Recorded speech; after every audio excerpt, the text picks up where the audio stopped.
The games men play. This is not a love story. This is not a romance. This is the unfiltered world of men behind cheating, the emotional athletes of deception, the smooth operators of half-truths, the manipulators who've turned intimacy into a game of strategy and conquest. Here, love is not the prize. Satisfaction is. Commitment is not the goal. Control is. Paul is the golden boy, tall, handsome, professional, polished, the man every woman's mother might approve of, but whose smile hides a dangerous restlessness. Then there's Hendrik, Obina, and Hassan, the trio. For them, cheating is not an accident, it's a sport. The field is the city. The opponents are women's suspicions. The trophies are the bodies, the hearts, the trust they leave broken behind them. In their circle, betrayal is measured like scores on a leaderboard. Each new conquest adds another win to their record. They speak in coded language, inside jokes that turn women's heartbreak into a punchline.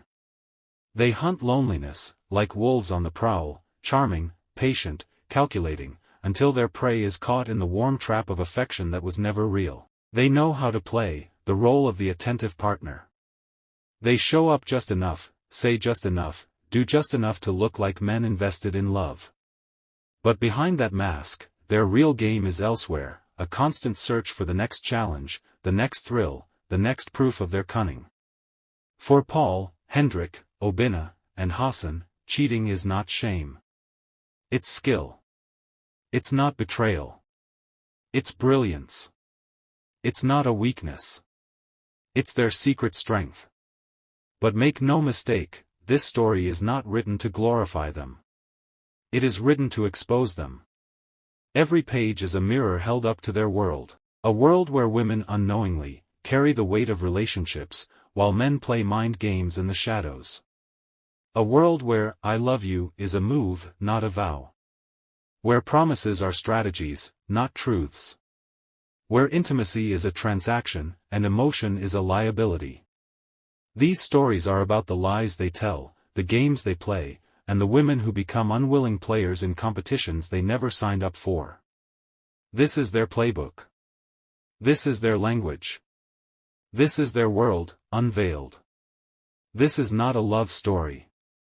This is not a romance. This is the unfiltered world of men behind cheating, the emotional athletes of deception, the smooth operators of half-truths, the manipulators, who have turned intimacy into a sport of strategy and conquest.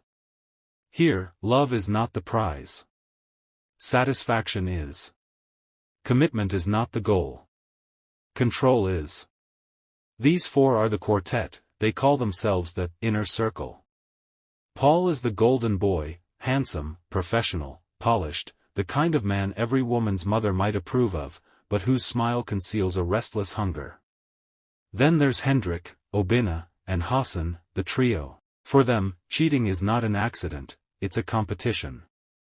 The city is their stadium. Women's trust is the ball in play.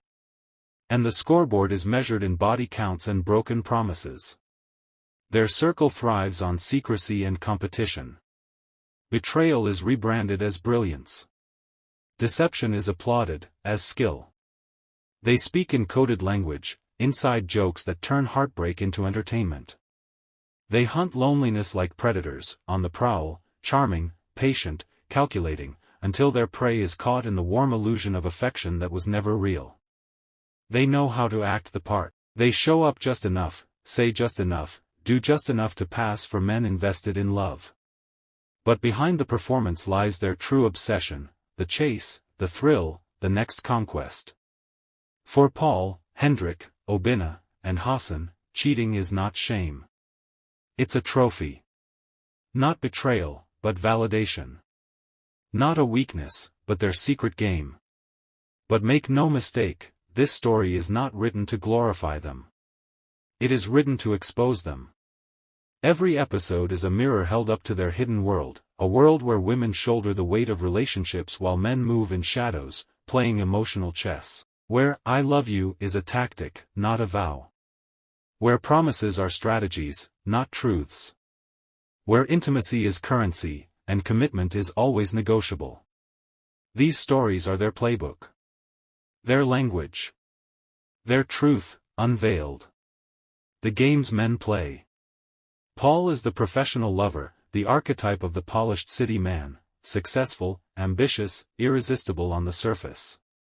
But behind his career drive is a calculated detachment.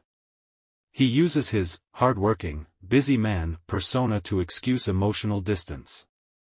His partners feel lucky to have him, but Paul is always keeping one eye on the exit door. His story reveals how charm and ambition become tools of manipulation, making women do the heavy lifting of the relationship while he coasts. Hendrik is the strategist, who sees cheating as a game of chess. Cold, tactical, and deliberate, he studies women like puzzles waiting to be solved. Every move is calculated, every message timed, every silence intentional.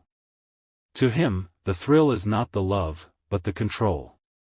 His story exposes the intellectual arrogance behind some men's games, the belief that emotions are weaknesses to be exploited. Obina is the charmer, his power is words. Smooth-tongued, playful, always knowing the right thing to say, he thrives on seduction. Unlike Hendrik's cold calculations, Obina thrives in warmth, compliments, flattery, promises. He's the kind who can make a woman feel like the only one in the world, until she realizes she was just one of many. His story is about the seduction of language, how words can become weapons. The last but not the least is Hassan, the opportunist.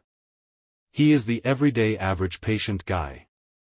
He doesn't chase aggressively, he waits. He positions himself as the good guy friend, the listening ear, the shoulder to cry on. But when the cracks in a woman's relationship or loneliness appear, he slips in. Hassan's story reveals the opportunistic side of cheating, men who lurk in the background, pretending to be safe, while waiting for the moment of weakness. And these are the trio, the brotherhood of the game. Hendrik, Obina, and Hassan together. Here, readers see their locker room banter, their coded language, their competition. The story exposes how they celebrate betrayal as sport, swapping stories of conquest, bragging about body counts, and laughing at women's pain. It reveals how male camaraderie can fuel and normalize cheating, turning it into a group ritual rather than just an individual act. Episode 1. Here is the story of Paul, the professional lover.